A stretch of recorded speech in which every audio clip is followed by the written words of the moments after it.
What's good? It's your boy Zachary Carroll, aka Pastor Z, and this is ChristianHood Talk, where we help you apply the Bible to all of life's craziness.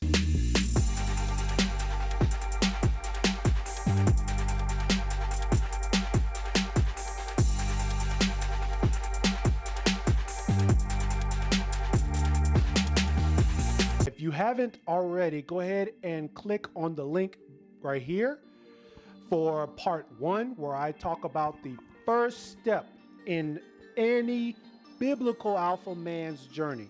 And on this part, we will be discussing 2 new attributes that make a biblical alpha male. If you haven't subscribed already, What are you doing? bro, sis, go ahead and hit that subscribe button down below. Also, like the video for the algorithm so that more people can get this content. The second thing that is important for a biblical alpha man to internalize is that he is a leader, not by power, but by service. Jesus said in Matthew 20:26 through 28, "But whoever would be great among you must be your servant, and whoever would be first among you must be your slave, even as the Son of Man came not to be served, but to serve, and to give his life as a ransom for many."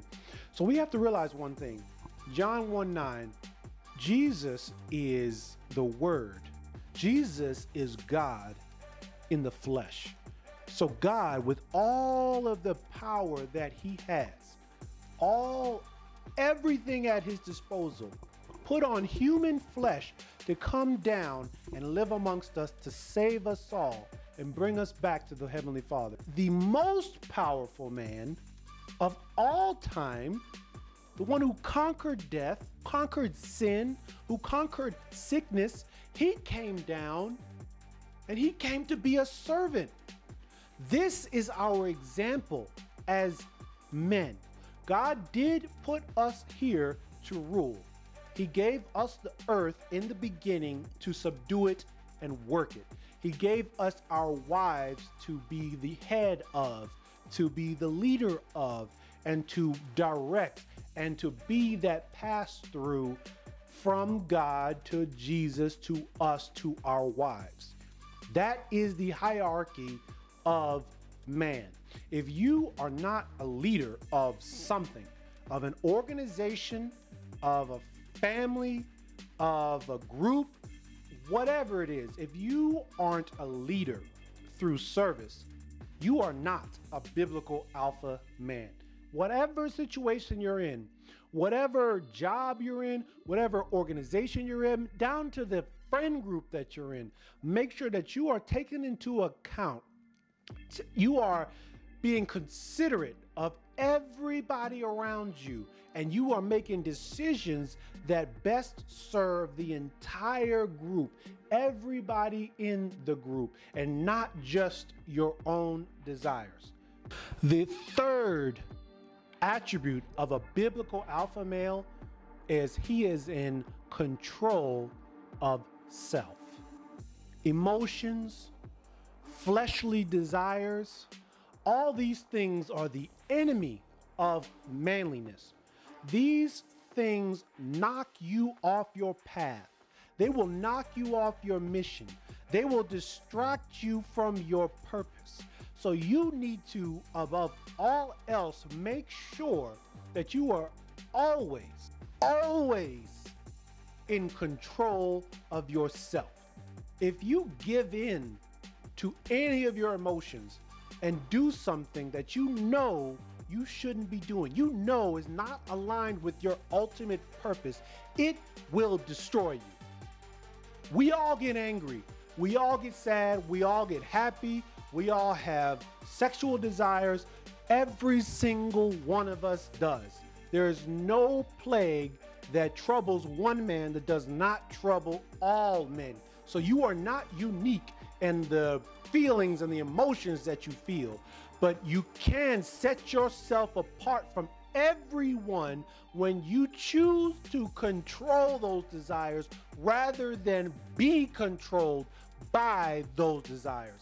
Recognize what they're making you feel and respond rather than react. When you react to emotions of anger, to emotions of frustration, you are making yourself vulnerable.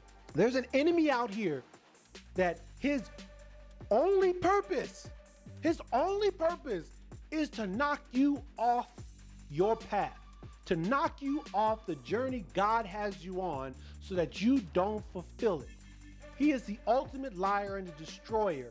I'm telling you, this is a video game to him. He will use emotions to make you fail at your mission. You can fail at your mission. Failure is a possibility. I'm gonna be real with you. I'm not here to sugarcoat anything. I'm not here to just make you feel good. I'm telling you, you can fail. One way to fail is to give in to your emotions and your fleshly desires. You're not more manly if you don't feel these feelings. You're more manly when you don't allow these feelings to control you. No, a biblical alpha man is controlled by no one but God.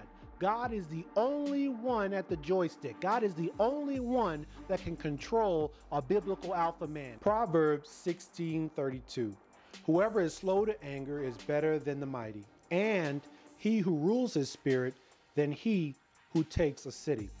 Proverbs is telling us that when you control your spirit, when you control your anger, you're better than the mightiest warrior, the best fighter, whatever it is.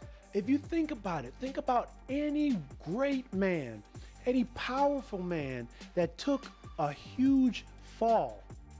Think of any athlete, think of any singer, think of anybody that was great in the talents that they had, in the mission that they had, in everything. And they allowed an emotion, they allowed a desire to knock them off the path. I can only mention just a few, and this is going to be controversial, but I think it matters. R. Kelly, probably one of the most talented singers and songwriters of all time, was knocked down and overtaken and became a slave to his sexual desire. Bill Cosby, one of the best comedic minds of our era.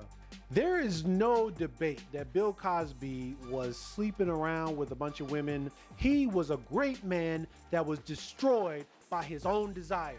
Look at all these basketball players getting sucked in by all these women that are trapping them with babies. Stay tuned. We are going deep into this idea of what makes a biblical alpha male. If that phrase made you laugh, if that phrase is confusing, you're going to want to stay tuned, and you're going to want to click that subscribe button. You're going to want to like this video. You're going to want to ring that bell so that you know whenever I post, because you do not want to miss out on this journey.